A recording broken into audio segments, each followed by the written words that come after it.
नमस्कार, स्वागत है आपका बीटीवी न्यूज में। आपके साथ मैं हूं सना और आइए करते हैं खबरों की शुरुआत इस खबर के साथ। संपत्ति कर के बकायादारों के लिए राहत भरी खबर है कि नेशनल लोक अदालत में मिलने वाली छूट अभी 2-4 दिनों तक और जारी रहेगी। प्रदेश सरकार ने आदेश जारी किया है कि लोकसभा चुनाव की आचार संहिता लगने तक अधिभार में छूट का प्रावधान रहेगा।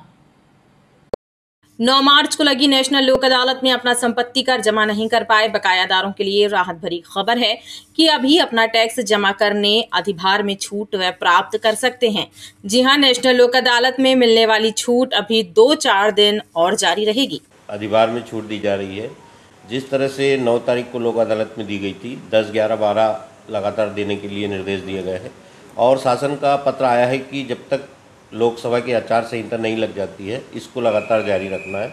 इसके लिए हमारे द्वारा प्रचार प्रसार भी किया जा रहा है, लोगों को बताया जा रहा है और मैसेज किया जा रहा है कि आप लोग लोक अदालत की तर्ज पर अधिभार में छूट का लाभ लें और ज़्यादा से ज़्यादा लोग पैसे जमा करें। अधिकारियों का कहना है कि इसकी सूचना बकायादारों को SMS के जरिए दी जा रही है।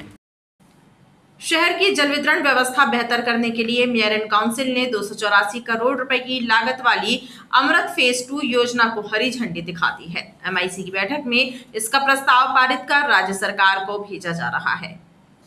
महापौर कार्यालय में आयोजित मेयर इन काउंसिल की बैठक में शहर विकास के 1 दर्जन प्रस्तावों को मंजूरी प्रदान की गई है। इन प्रस्तावों में सबसे खास अमृत योजना फेज 2 का प्रस्ताव भी शामिल रहा, जिसके जरिए हर घर नर्मदा जल पहुंचाने का संकल्प पूरा किया जाना है। MIC से हम लोगों ने 284 करोड़ रुपए राशि से जो हमारी 18 टंकियां 4 बन रही हैं, कुल 22 टंकियां और 475 किलोमीटर की पाइपलाइन विस्तार अमृत 2 से होना है। आज उसका वर्क ऑर्डर यहाँ से जारी किया है। अब वो राज्य सरकार जाके स्वीकृत होकर आएगा और हर घर नर्मदा जल जो हम लोग बात कर रहे हैं वो अब साकार हो गया है। लगभग 1.5 साल से 2 साल के भीतर में ये टंकियां निर्मित भी हो जाएंगी और पाइपलाइन का विस्तार भी हो जाएगा। जो अलग अलग जगह हम लोगों को इस बात की परेशानी जाती थी कि कहीं कहीं जल संकट जो होता था, आने वाले 1.5 वर्षों में वो जल संकट पूर्णतः दूर होगा और हम लोग कह सकेंगे कि हर घर में नर्मदा जल। कुछ लीज के प्रकरण लोगों के थे, उसको भी किए। कुछ टेंडर की प्रक्रिया हम लोग को, चाहे वो जल विभाग की सामग्री की प्रक्रिया हो, चाहे वो, तो हम लोगों ने पुनः उसको सारे टेंडर प्रक्रिया पे पुनः लेके आ रहे हैं। सारे टेंडर होंगे और इस तरीके से बहुत सारे महत्वपूर्ण शहर हित के जो मामले थे आज MIC में हम लोगों ने पारित किए। MIC की बैठक में जल विभाग और स्वच्छता विभाग के भी कुछ जरूरी प्रस्तावों को पारित किया गया है। कांग्रेस पार्षद दल ने बजट बैठक बुलाए जाने की मांग को लेकर नगर निगम मुख्यालय में धरना दिया। कांग्रेस पार्षद दल ने आरोप लगाया कि गुपचुप तरीके से बजट को MIC में पारित कर दिया गया, लेकिन सदन की बैठक बुलाकर उस पर चर्चा नहीं कराई जा रही है। ऐसे में शहर का विकास कैसे होगा? कांग्रेस पार्षद दल ने नगर निगम मुख्यालय में धरना देते हुए आरोप लगाया कि सत्ता पक्ष द्वारा मनमानी की जा रही है। पार्षद मत के काम बंद पड़े हैं और बजट को लेकर सदन की बैठक भी नहीं बुलाई जा रही है, जिसके चलते पार्षदों में आक्रोश व्याप्त है। कई वार्डों में जल संकट व्याप्त है, लेकिन जिम्मेदार पदों पर बैठे लोग शिकायत सुनने को तैयार नहीं है। सांकेतिक धरना दिया जा रहा है, जिसमें हमारी मुख्य मांग है कि नगर निगम की MIC जो कि अधूरी MIC है, उसने बजट तो MIC में पास कर दिया, लेकिन आज तक हमको ये जानकारी नहीं है नगर निगम के पार्षद दल को कि कब सदन में ये बजट प्रस्तुत किया जाएगा। नगर निगम नगर सत्ता की कोई मंशा नहीं है बजट की बैठक सदन में प्रस्तुत करने की, क्योंकि वो जानते हैं उनकी कितनी नाकामी है नगर विकास को लेकर। आज पूरे पार्षद मत के काम रुके हुए हैं, ठेकेदारों को पेमेंट नहीं हो रही है। जो भारतीय जनता पार्टी के नेता हैं उनके ठेकेदारों को पेमेंट हो रही है, 90% ठेकेदार परेशान है। पूरे वार्डों के काम पिछले 6 माह से बंद पड़े हैं। पार्षद मत के काम नहीं हो रहा है। पार्षद करे तो करे क्या? पार्षद अगर कहता कि 6 महीने में रोड बन जाएगी तो जनता को मुंह तो उसको दिखाना पड़ेगा। नगर निगम की स्थिति ये भीषण जल संकट की स्थिति होगी, आचार संहिता लगी रहेगी, पार्षद करेगा करे। हमारे सारे पार्षदों दल की मांग है कि महापौर जी बैठक सदन की बुलाएं और उसमें दिशा निर्देश दें अधिकारियों को कि जल संकट आने के पहले ऐसा नहीं है कि जब आग लगे तभी कुआं का पानी लेके दौड़ना चाहिए। ये एक व्यवस्था आम पब्लिक, आम जनता से जुड़ी होती है। माननीय महापौर जी को ध्यान देना चाहिए और कांग्रेस पार्षद दल की जो मांग है उसको तत्काल निराकरण करना चाहिए। कांग्रेस पार्षद दल ने चेतावनी दी है कि यदि जल्द ही बजट बैठक नहीं बुलाई गई तो तीव्र आंदोलन किया जाएगा। आगामी लोकसभा चुनाव के मद्देनजर जिले में 100% मतदान सुनिश्चित कराने जिला निर्वाचन कार्यालय द्वारा प्रयास शुरू कर दिए गए हैं। इसी कड़ी में युवाओं को मतदान के प्रति जागरूक करने महाविद्यालयों में भी जागरूकता अभियान चलाए जा रहे हैं। युवाओं को मतदान के प्रति जागरूक करने के लिए जिला निर्वाचन कार्यालय जागरूकता समिति के द्वारा महाविद्यालयों में अभियान चलाकर युवाओं से मताधिकार का प्रयोग करने की अपील की जा रही है। इसी कड़ी में शासकीय इंजीनियरिंग कॉलेज को सभी इंजीनियरिंग कॉलेजों में युवाओं को 100% मतदान के प्रति जागरूक करने के लिए नोडल एजेंसी बनाया गया है। जिला निर्वाचन कार्यालय का प्रयास है कि आगामी लोकसभा चुनाव में युवा 100% मतदान कर लोकतंत्र को मजबूत बनाने में अपना अहम योगदान दें।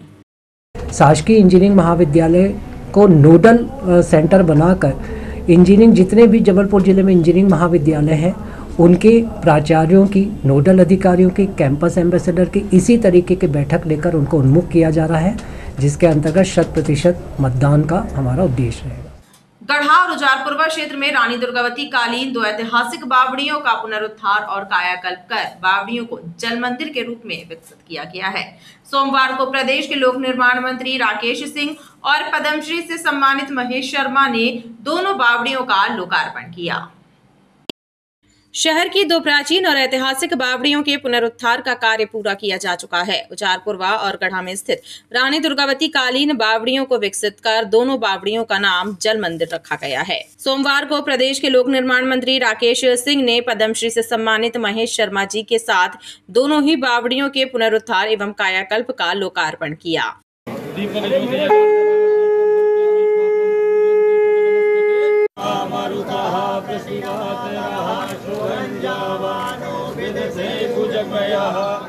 इस अवसर पर प्रदेश के लोक निर्माण मंत्री राकेश सिंह ने कहा कि आज ऐसा लग रहा है कि शायद अब जल को बचाने की दिशा में कुछ हद तक काम किया गया है। वहीं पद्मश्री महेश शर्मा ने बावड़ियों के संरक्षण की दिशा में प्रदेश सरकार द्वारा किए गए कार्य की सराहना की। कि यहाँ पर 2 बावड़ियाँ, गढ़ा में राधा कृष्ण मंदिर की पास वाली बावड़ी और उजारपुरवा की बावड़ी बलदेव बाग के पास, इन 2 को अगर एक बार हम संवार सके तो ऐसा लगेगा कि हमने कुछ किया है। जल की दिशा में, जल के संरक्षण की दिशा में काम करते करते माननीय प्रधानमंत्री जी का भी मार्गदर्शन मुझे मिला है। माननीय महेश शर्मा जी ने भी आशीर्वाद पिछले दिनों जबलपुर आकर दिया था और उसी दौरान माननीय प्रधानमंत्री जी को जब मैंने बावड़ियों के बारे में कहा था तो उन्होंने कहा था कि इनका निर्माण हो जाने के बाद इनका नाम जल मंदिर रखना। और आज जल मंदिर के रूप में वो बावड़ियाँ विकसित हुई हैं तो ऐसा लगता है कि जैसे एक स्वप्न साकार हो गया। और साथ में ये भी महसूस होता है कि हम सब यदि अपनी अपनी जिम्मेदारी को निभाएं तो जल के ऐसे अनेकों स्रोत को हम सुरक्षित और संरक्षित कर सकते हैं। गौरतलब है कि उजारपुरवा और गढ़ा में बीते 1 वर्ष से विलुप्त हो रही बावड़ियों को सहेजने का काम किया जा रहा था। दोनों बावड़ियां विलुप्त होने की कगार पर पहुंच गई थीं, लेकिन देश के प्रधानमंत्री मोदी की प्रेरणा से प्रदेश सरकार द्वारा बावड़ियों के संरक्षण और विकास की दिशा में महत्वपूर्ण निर्णय लिया गया और बावड़ियों के पुनरुद्धार का कार्य कराया गया। पश्चिम बंगाल के संदेश खाली में हुए कांड की देश भर में निंदा हो रही है। संदेश खाली कांड को लेकर बवाल इतना अधिक बढ़ गया है कि राज्य में राष्ट्रपति शासन लगाए जाने की मांग तेज हो गई है। सोमवार को हिंदू संस्कृति रक्षा मंच के द्वारा कलेक्टर के माध्यम से देश के महामहिम राष्ट्रपति के नाम एक मांग पत्र सौंपा गया है। मंच की महिला पदाधिकारियों और सदस्यों ने संदेश खाली कांड की निंदा करते हुए राज्य में राष्ट्रपति शासन लगाने और इस कांड के दोषियों पर सख्त कार्रवाई करने की मांग की है।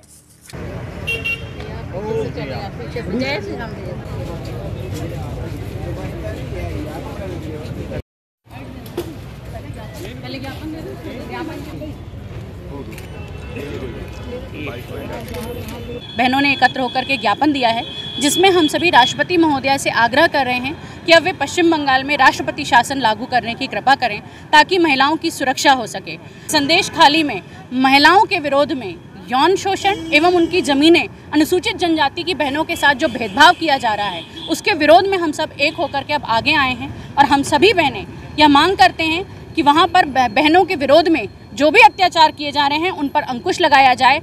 शहजाद शेख तो अभी गिरफ्तार हुए ही हैं, इनके साथ इनके जो पूरे गुंडे हैं वे भी अब एक साथ, इन्हें भी जेल की सलाखों के पीछे भेजा जाए, यही हमारी मांग है। संदेश खाली पश्चिम बंगाल में अनुसूचित जाति जनजाति की महिलाओं पर हो रहे उत्पीड़न पर अविलंब कार्यवाही कर दोषियों को संरक्षण प्रदान करने वालों को कानूनी कार्यवाही किए जाने बाबत एक ज्ञापन दिया गया है हिंदू संस्कृत रक्षा मंच द्वारा, जबलपुर इकाई द्वारा। तो ये माननीय महामहिम राष्ट्रपति जी को ज्ञापन है कलेक्टर साहब के माध्यम से, तो ये पहुंचा दिया जाएगा माननीय। गौरतलब है कि पश्चिम बंगाल के संदेश खाली में कांड की देश भर में निंदा की जा रही है। भाजपा सरकार भी इस कांड को लेकर ममता सरकार पर लगातार हमला कर रही है।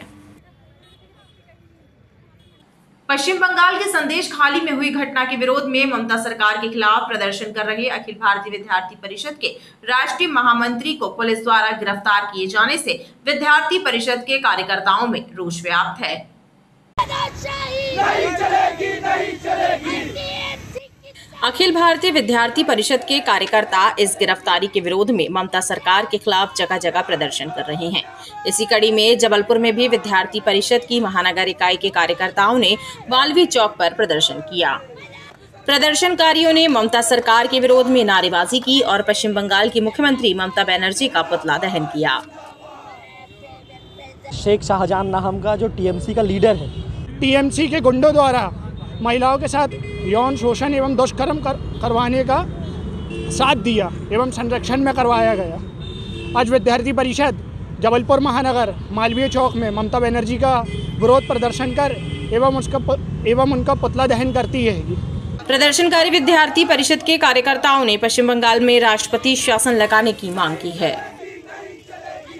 माई रोड माई राइट अभियान के तहत वरिष्ठ नागरिकों ने विजन जबलपुर के तत्वाधान में छावनी परिषद के सीईओ के नाम मांग पत्र सौंपा है। वरिष्ठ नागरिकों ने छावनी परिषद के अधिकारियों से बोर्ड के अंतर्गत आने वाली सड़कों को अतिक्रमण से मुक्त करने की मांग की है। कैंट क्षेत्र के पुलिस अधिकारी भी यहाँ पर उपस्थित हैं। छावनी परिषद के अंतर्गत आने वाली सड़कों पर काबिज अतिक्रमणों को हटाने की मांग को लेकर विजन जबलपुर के पदाधिकारियों और वरिष्ठ नागरिकों ने छावनी परिषद के अधिशासी अधिकारी के नाम मांग पत्र सौंपा। वरिष्ठ नागरिकों ने बताया कि कैंट बोर्ड के अंतर्गत आने वाली विभिन्न सड़कों पर अतिक्रमणकारियों का कब्जा है। ऐसे में लोगों का सड़कों पर चलना तक कठिन हो गया है। वरिष्ठ नागरिकों ने चेतावनी दी है कि अगर 15 दिनों में अतिक्रमणकारियों के विरुद्ध कैंट बोर्ड प्रशासन कार्यवाही नहीं करता है तो विजन जबलपुर के द्वारा माननीय उच्च न्यायालय की शरण ली जाएगी। और कैंटोनमेंट का जो मेन रोड है वो पूरा अतिक्रमण से भरा हुआ है।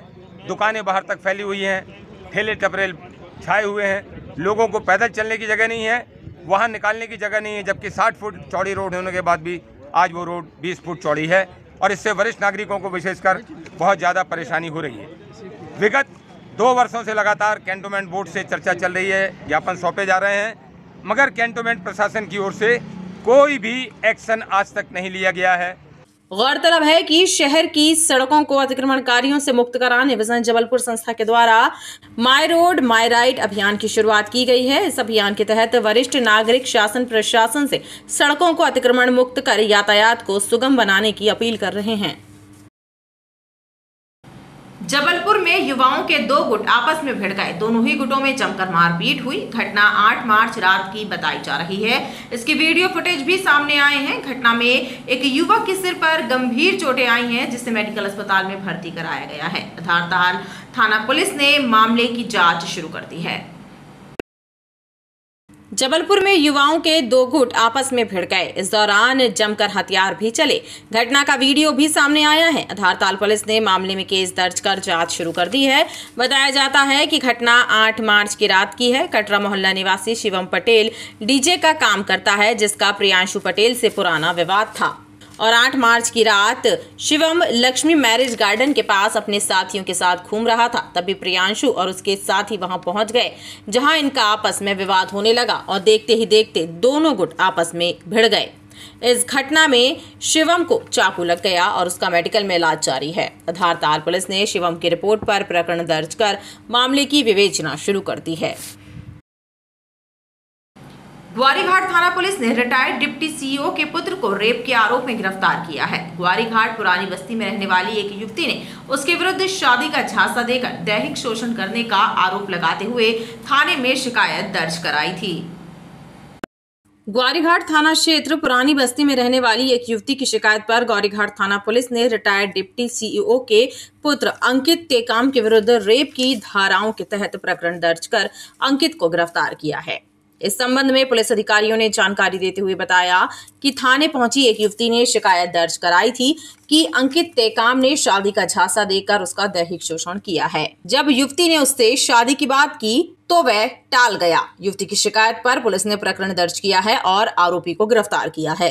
एक महिला ने आके कंप्लेंट करी है कि उनके साथ किसी ने जो है वो कुछ अपना पहले शादी की बात हुई थी और उसी बात को लेकर शारीरिक संबंध वगैरह बनाए गए थे, लेकिन और जब अपने उनकी इच्छा के खिलाफ ये सब किया गया था और उसके बाद इसी के रेफरेंस में फिर उन्होंने थाना में कंप्लेंट की, जिसके कंप्लेंट के बेसिस पे एक अपना 376 की एफआईआर रजिस्टर की गई। पीड़ित युवती के मुताबिक आरोपी अंकित के पिता जिला पंचायत में डिप्टी सीईओ रहे हैं और वह कुछ साल पहले ही सेवानिवृत्त हुए हैं। खबरों का सिलसिला लगातार जारी रहेगा। आप देखते रहिए BTV न्यूज़।